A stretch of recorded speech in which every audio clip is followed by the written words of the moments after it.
It's exactly 6 p.m. in New York City, 11 p.m. in Algiers, and midnight in Vienna. Here in Accra, it's 10 p.m. and this is News at 10. We're live from the News Hub at Adisawe Kanda. We're also streaming live on our Facebook page and on 3news.com. You can also hear us live on your radio at 3FM 92.7. TV3 is on your DSTV channel 279. Let me first take you through a summary of today's major news highlights.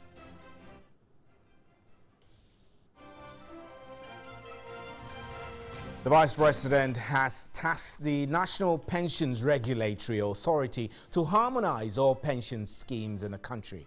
According to Dr. Mahamadou Bawumia, the duplication of these schemes is a drain on national coffers, which could lead to the collapse of the Social Security and National Insurance Trust, SSNIT. He was speaking at a forum in Accra to discuss the need to unify all pension schemes in the public sector. And organized labor is to mount pressure on government and parliament to amend Section 65 of the Industrial and Labor Act of 651. Under Section 65, employers have the power to terminate work of employees when they contemplate shutting down their businesses. Ahead of this year's May Day celebrations, organized labor says the situation has rendered employers to be cashews.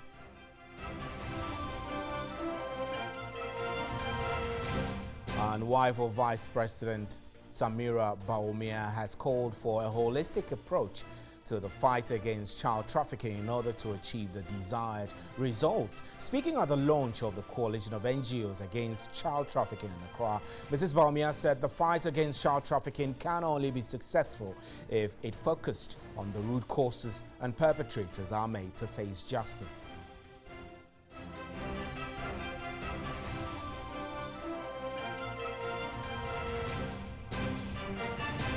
An Accra High Court hearing the case involving the alleged murder of Major Maxwell Mahama has completed the selection of a jury.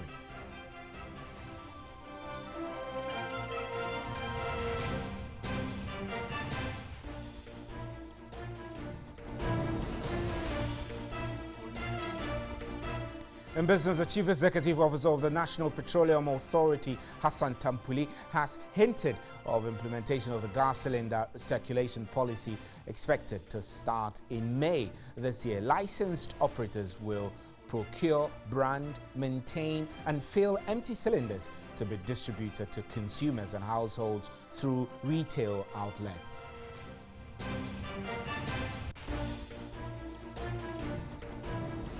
And about 60 passengers traveling from Accra to Kumasi are stranded at the Kotoka International Airport following a delay in their flight.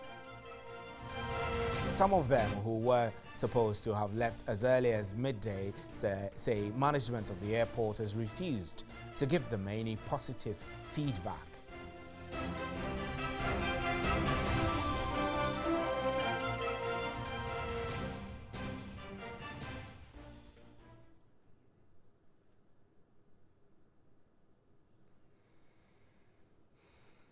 Those are our major news highlights. You can hear me on 3FM 92.7. Let's start with our first story now. The Driaoso Community Preschool in the Eastern Region has received a facelift to improve enrollment and skills acquisition. The facility had not undergone any renovation since its establishment.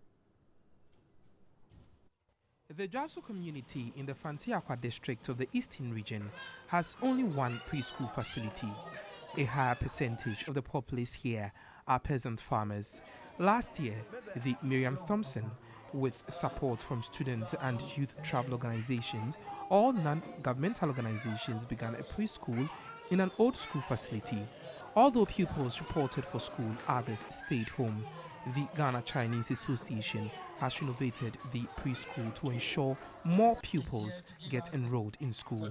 The Ghana Association of Chinese Secretary Stephen Shum encouraged government and other philanthropists to invest in education. Government can only do is limited in their resources, but a lot also have to depend on the people of the country. So with more educated people, they can think of a better way of bringing maybe investors or developing some new technology. Headmaster of the school, Emmanuel Kwabena Amponsa, expressed delight over the increased enrollment from 25 to 75. Some of the parents were trekking outside town to send the keys to the preschools. With this, the burden of parents sending their keys outside has been lessened. The education director in charge of supervision, Edu Ameao, expressed concern most facilities at preschool levels were in poor state, affecting the education of pupils. In certain areas, as soon as it threatens to rain, they have to close because they are not in the classroom. They are not able to keep their TLMs there for the children to be reading. When they are going away, they have to remove them. And President Akufo-Addo has charged the National Peace Council to be firm and fair to all sides of the political divide when mediating issues of conflict to promote cohesion for national development. The president was addressing the council when they paid a courtesy call.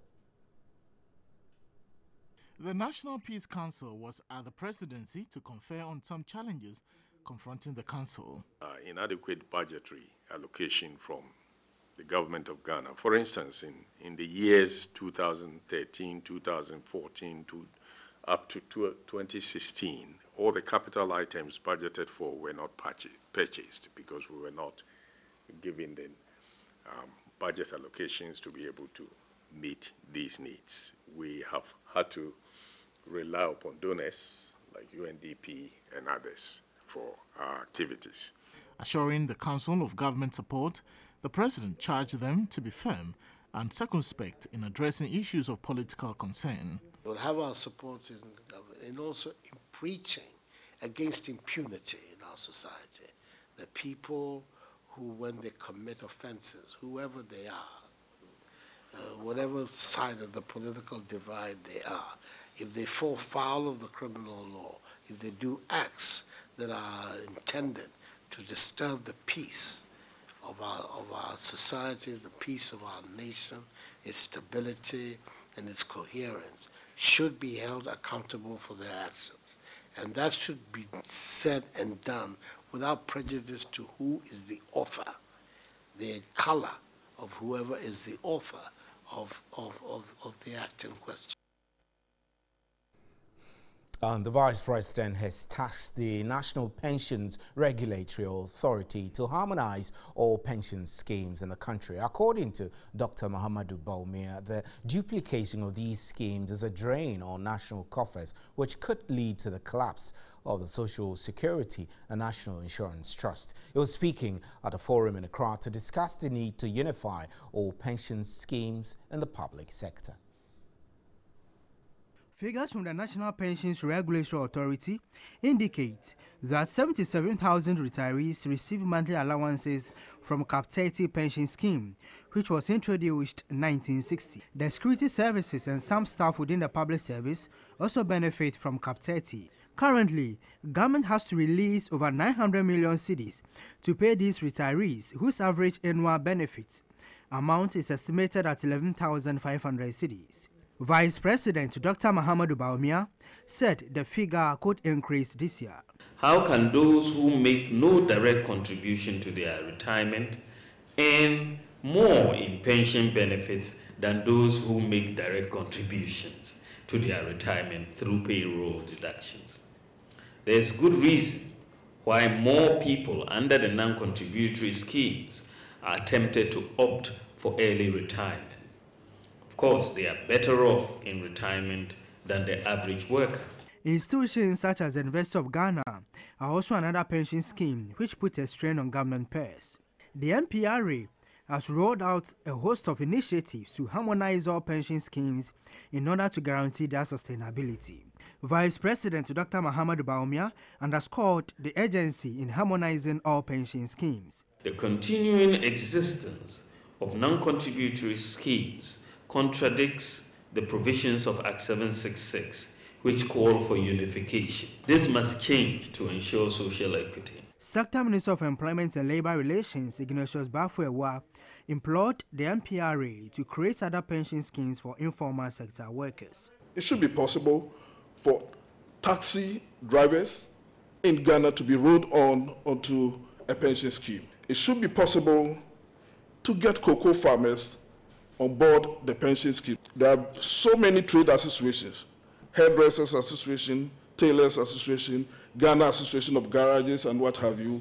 These are all groups we can start engaging to see the possibility of bringing them on board the pension schemes. Stakeholders agreed that pension contributions could be leveraged to improve on infrastructure in the country.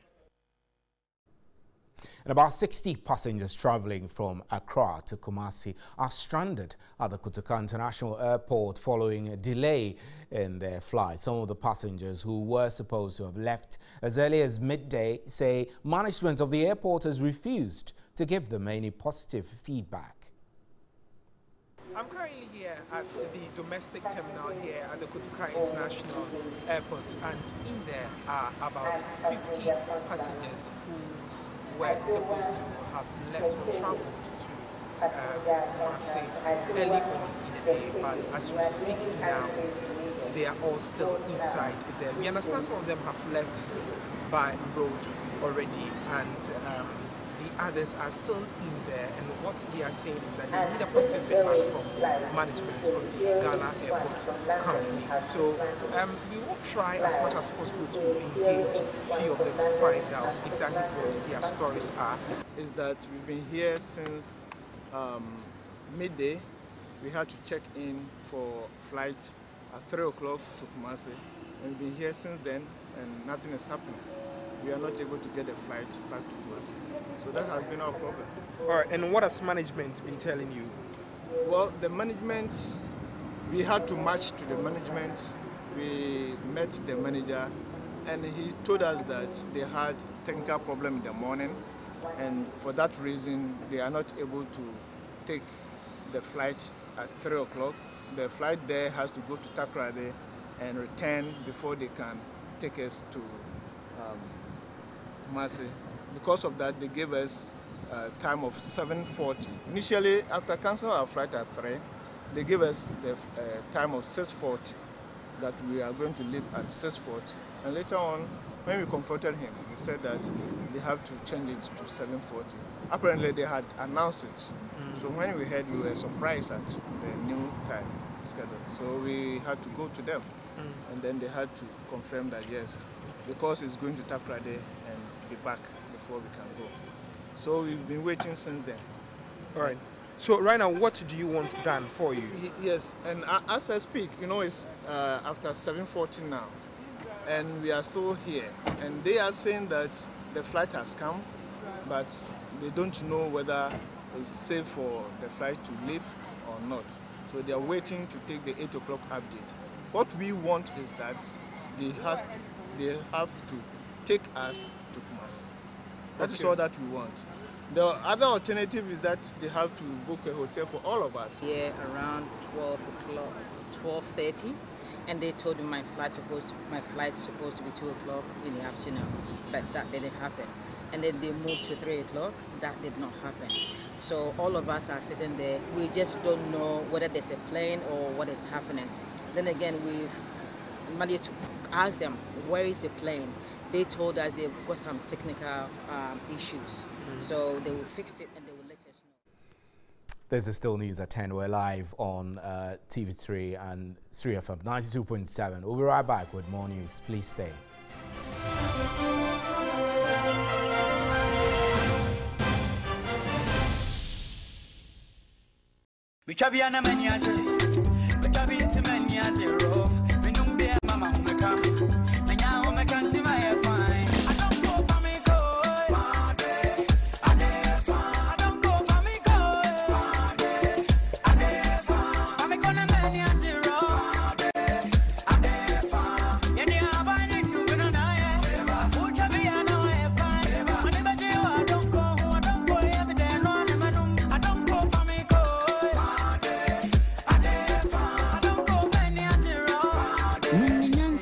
Ento mani pa wonya mfie dumwoche ensesa apemfo num ewo drinking spots bia Adonko bitters edemufua Superfarm Network presents The Inspection, a stage play written by Mrs. C.S. Champon. The senior hospital is coming. Everybody quiet! Hey!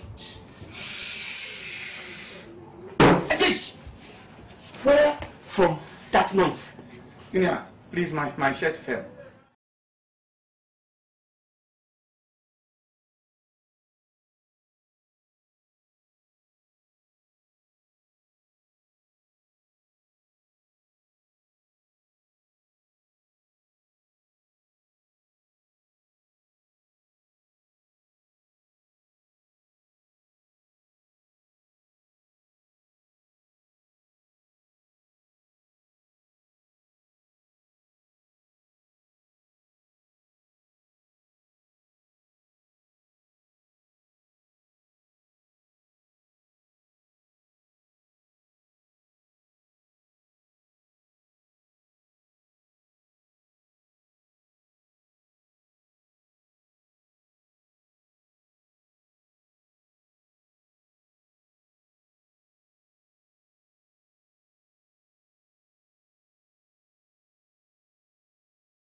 Welcome back. Now, scores of Uber drivers have embarked on a sit-down strike. They massed up at the offices of Uber in Accra on Wednesday, April 25. The drivers who are on a sit-down strike are protesting against what they say is the unfair treatment by the Transport Services Company. According to them, the 25% retention of all transport fares remitted to Uber is rendering their businesses unprofitable.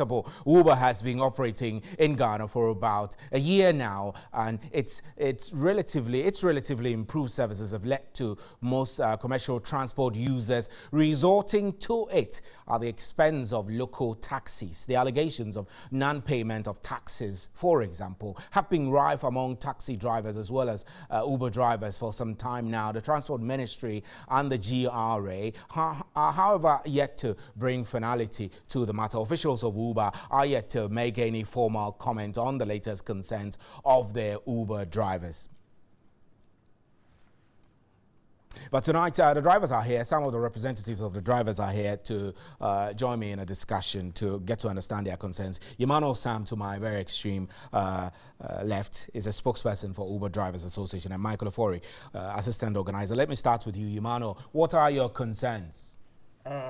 First and most important, primary concern is the 25% charge that Uber charges on every 25%. How much do you want them to charge for the services? You're using the app that they provide for you, and basically that's what makes your work different from the other local yellow and colored taxi drivers, right? And how much do you want to pay? 5%? 15 is fair. 15 is fair.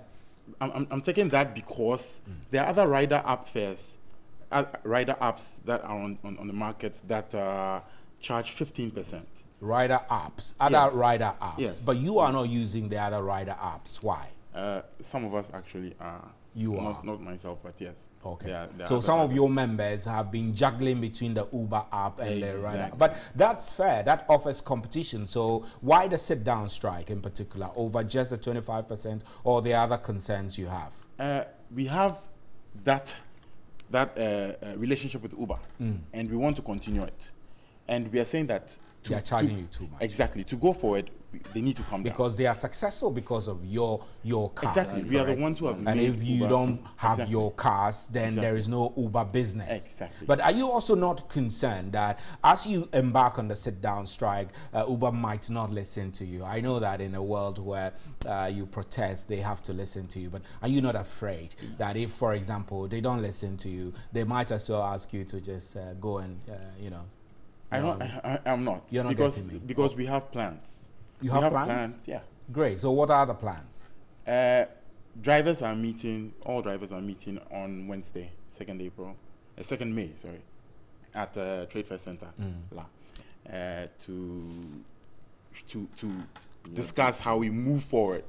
The next line of action. Exactly. But you know that the Uber business has been a business that has been in contention with the existing local taxi drivers. The taxi drivers have been complaining that you're taking away their jobs from them because you're adapting apps they don't use and all of that. So this argument is there. So I'm also wondering if you go on strikes and stop working for Uber, perhaps you're giving more business to your competitors, the local taxi drivers.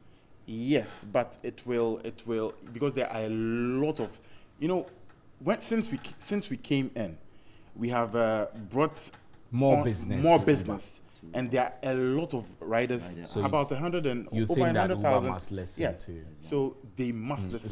So Michael, let me ask you also, under the circumstance, if Uber decides that they want to come to some form of negotiation with you, you will still be holding on to 15% rather than 25%? Exactly, because looking at the 25%, it's way too much. Way too much. Yeah. On what basis are you saying is too much? And on what basis are you saying also that 15 is fair for you? Yeah, for example, they introduced the new discount for riders. 35%. Exactly. And they never informed the drivers. It just broke out to the riders, and you pick somebody, let's say from here to the University of Ghana, and you need to take about 25 cedis, and it comes out 3 cedis, 50 pesos or 50 pesos. I have countless of them here. And looking at the 25%, at the end of the day, they still charge the 25% off on that after the discount. Exactly. So you feel that it's not fair on you. It's never and fair. What you wanted was that Uber should have communicated all the discount plans, and even if it didn't communicate with you, it should have taken its 25% from the kind of money that will go to them, not your money. Why not? Because looking at my calculations, what I do on my driver app, it sometimes confuses me because I expect them to pay me the discounted rides that they've given the riders. Pay you back that money. Pay me back that money. Yeah. Because I am not giving the riders a discount. You don't want the discount. Exactly. They need their money. I also need my money. Sam, you want to say something? The thing is that Uber doesn't buy cars for us. We know that. Uber doesn't fuel the cars. We know that already. Uber doesn't buy credit. They have Uber the business module. Registration, Uber doesn't clean up up cars. We do everything ourselves. Yeah. The only thing Uber does is provide the platform for riders to and you also don't want, and you also don't want to stop Uber business. There are other rider apps that we can join. I don't know. Like Taxify, for instance, we can join them. I understand perfectly, and but they have you the are numbers using also. Uber. So the key issue is that you're using Uber. If you decide to switch on to other rider apps, that's your business. They will lose. Yes, but nothing stops us from getting Uber to be better. So what is your view? Your view is that you want to still remain with Uber. Yes, we do. Yeah. Why? Because you think the Uber app is more efficient than the other. Exactly the point. Exactly. So what kind of negotiations are you having with them? Have they spoken with you? We as a group have sent an email. We've also sent a letter. We are expecting their response within the week. But you're hopeful. You didn't get the response, and then you went on a strike. That's unfair. That wasn't a strike. That wasn't. It wasn't sit down. It wasn't a strike. Either. It was just like something to. We want them to hear us. So today, if I ordered Uber, you will not work because you're on strike. We're working. But all you did was to mass us and show some front and we have other shake them a little also. bit so that they will know that So you really don't want to collapse Uber. No. It's a good thing. That's good. Uber is giving a lot of how do you call it employment to people. So let's talk about taxes. There being that big contention of income tax and all of that. That whilst you operate the Uber, you are conveniently not paying some of these taxes. How do you respond to that? And that really the government is being flexible on you, and you should appreciate that. Uber has the upper hand on the you also have an upper hand in the other way because you're getting tax-free business. Yes. Okay. If you want to, if it gets to that. But it has gotten to that. Okay. We don't like the fact that Uber will be taking all our taxes or the tax money to themselves. we are okay if the government says we should to tax you. Exactly. But you think that you should be taxed fairly, exactly. and Uber should also reduce its percentage exactly. so that it's hand go hand come. Exactly. You win, government wins, exactly. Uber wins. Exactly. Right. Everybody wins. And we have other concerns to like security and all that. You know, you have security. People, when you say security, people have been to the right, burgling your car. Yeah, to the drivers. You have people download Uber app, the rider app, and they just log in their name, a new SIM, log in their name, maybe M or Mr. You don't know who you're going to pick, whether he's an armed robber, whether he's a crook. But that's the risk. That's the risk and the choice. But no, they can do something about it. I know. Because you, the rider, you see my information and my profile, my picture and everything. So can I speak? Exactly, you can speak. I think that's not fair. Because it is the same risk that the local taxi drivers deal with. For them, you don't even get an app. You stand by the roadside, you flag the fact that technology has come to stay. If they are taking risks, it doesn't mean we should. Exactly. But you should perhaps protect yourself, insure yourself against theft and burglary. That's a responsibility you must take. Why are you not taking it? Will you be okay if you find a gun in my car? Will you be okay as a rider? But would you be okay if I have a gun and I jump into your car? You see, so that's a two-way issue. You need to find equal ways of protecting yourself. Exactly. If I'm uncomfortable that you have a gun and I also jump into your taxi and I have a gun, how does it feel? Yeah, so I think that the talking has to continue. I'm Stephen Anti. We were having a very interesting conversation with Uber, but they say they don't want to collapse the Uber business and they're just massing up to get Uber to be better. Thanks very much for making time to be with us here on News at 10. And for those who listen to us on radio, thanks for leaving your dial at 92.7. My name is Stephen Anti. Thanks for staying. Good night. There's more news at 3news.com.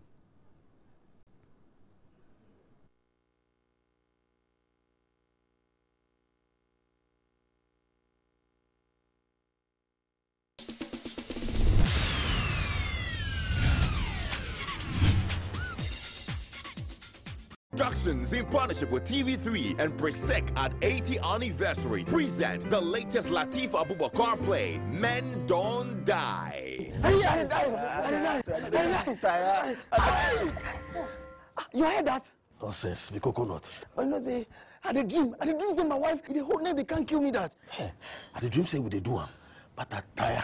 But she says she no tire. I they die. Hey, master, make I replace you for the dream inside. You crazy? Watch Ajeti Annan and Eko Smith Asante live at the Accra International Conference Center on 28th and 29th of April. 2 shows each night, 4 p.m. and 8 p.m. Grab your tickets now at 80 Ghana cedis per show. Tickets available at Koala, Silverbird, Junction Mall, Joy FM, Hacho and Bacho Natoto. Shell shops at Sacramento Airport, East Legon, and Tema Community 11. Men Don't Die. It's proud